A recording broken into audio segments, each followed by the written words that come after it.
ગુજરાતનું વર્ષ 2024-25નું બજેટ રજૂ થયા બાદ 3 દિવસ વિધાનસભા ગૃહમાં પ્રશ્નોત્તરી કાળ દરમિયાન વિવિધ પ્રશ્નો પર ચર્ચા કરવામાં આવી હતી, જેમાં રાજ્યમાં 31 જિલ્લામાં કુપોષિત બાળકોની સંખ્યા સામે આવી છે.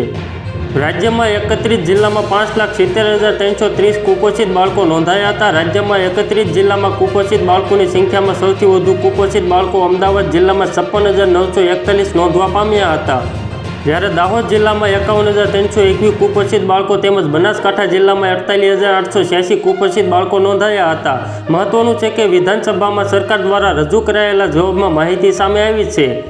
અતિ ઓછા વજનવાળા બાળકો પણ નોંધાવા પામ્યા છે. રાજ્યના 3 જિલ્લામાં બાળકોની કુપોષણની સંખ્યામાં વધારો થયો છે, જેમાં અમદાવાદ, બનાસકાંઠા તેમજ દાહોદ જિલ્લાનો સમાવેશ થાય છે. તો મિત્રો, હાલ માટે એટલું જ. ફ્રી મળીએ ન્યૂ અપડેટ અને નવા સમાચાર સાથે. તે પહેલાં ખાસ કરીને વિડીયોને એક લાઇક અને RTV ગુજરાતી ન્યૂઝ યુટ્યુબ ચેનલને ખાસ કરીને સબસ્ક્રાઈબ કરવાનું ભૂલતા નહીં મિત્રો.